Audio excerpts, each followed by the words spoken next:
God damn, another loss. What can I do to fix this issue? I cannot improve in my chess play. Well, I got news for you guys. This is the best piece of chess advice you're gonna learn, and it starts right here on Fat's DTG Chess. Make sure to take a second to subscribe to the channel. Like this video, comment, please, please, please. It helps you out so much. I appreciate everybody watching. Thank you very much. This is what I have to show to you guys today.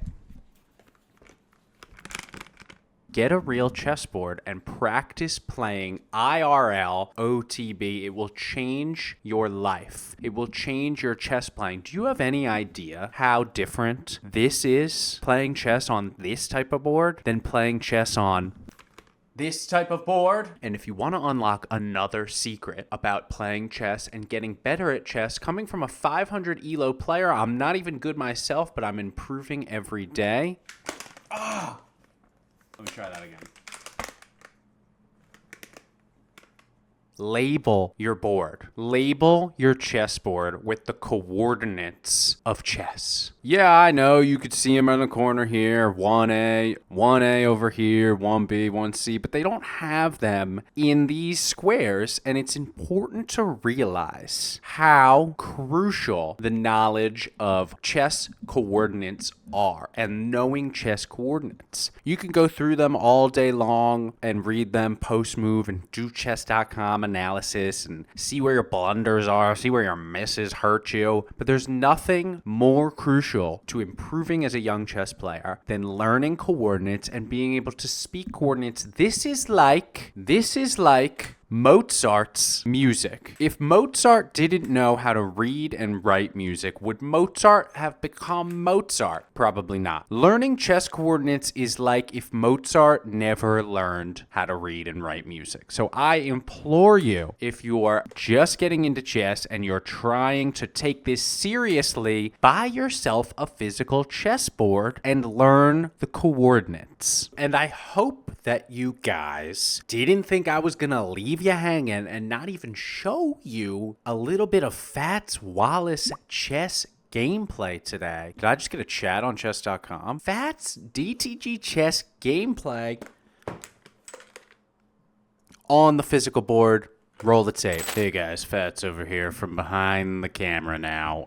Today we're going to be playing the 1600 rated chess.com advanced coach here, and I'm going to show you guys a little bit what it's like to simulate playing a game online but doing it over the board. So what I like to do sometimes, and I will do this even when I'm playing an online opponent, but for the purposes of this video, I felt like it was a lot better to just play a coach, and very tough one, albeit that, and just show you guys what I like to do sometimes to just kind of slow the game down and practice what it's like to play over the board. So this opponent is clearly out of my skill range, being a 500 ELO. This guy's a 1600, so it was a fun little challenge to practice some tactics and try a different opening and kind of see what an expert player does here. But as you can see, I kind of will make the move on the phone here, on the screen recorded phone here, and then play my opponent move back to me just so I can kind of analyze what it looks like on a physical board here. So you'll notice sometimes I get a little bit confused. I'm trying to film a video at the same time here, so I'm sure you guys can relate, but it really just helps you to physically see it, and it also helps you if you ever get in a situation, if you start playing a lot of online chess, and this happens to me all the time. I play tons of online chess. I'm talking 10 to 15 games a day on chess.com, but when I get over the board, it's as if it's my first ever chess game. I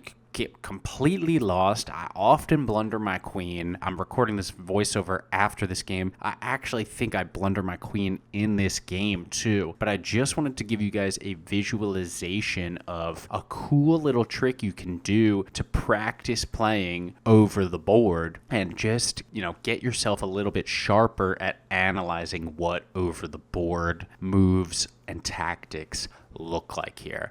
So as you can see, I get in trouble pretty early as he slips his queen down there and starts taking off some of my pieces too. And like I said about coordinates too, kind of going back and forth on my phone while simultaneously simulating each move over the board. And while it also helps you practice playing over the board, it will also help you, as I mentioned in the intro, learn coordinates too. So there were times here where I was getting confused between the board, physical board, my phone, I had the camera going, but I could just look up in the top corner there, and when I saw moves like, KG3, king to G3, I didn't necessarily have to look exactly at the board, look at all the pieces where they're oriented. I could just know, grab that king, move it to G3. Look at that. That was RC8. I can just grab that rook, throw it over to C8. Don't even have to think about it anymore. Excuse me, F8. So it really gives you two different types of practice here, as you're just kind of watching me get dog walked by this 1600 level bot. I will admit, I'm now kind of going back and forth,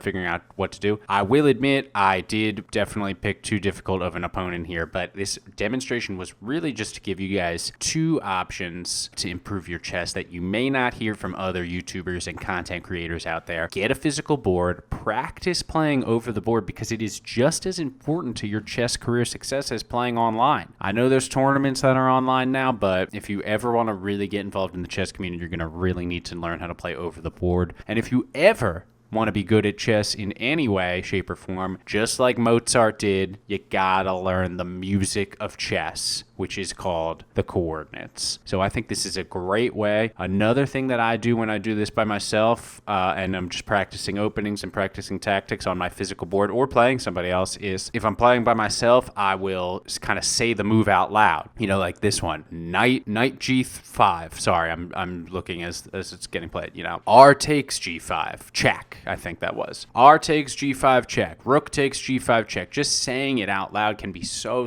helpful to learning the coordinates. And if you're playing somebody else and you're a little bit embarrassed, maybe you're playing a stranger, somebody you're not super comfortable with, you're a little bit embarrassed about saying the moves out loud, just recite them in your head too. Another good thing you can add to this, even to help improve your chess even more, and I would have put on here if I had enough room, is write down the moves. Write down all the moves on it. Get yourself a nice spiral-bound notebook and write down the moves, because that will just adds another level to reinforce the coordinates and playing chess. As you can see, he checkmates me there.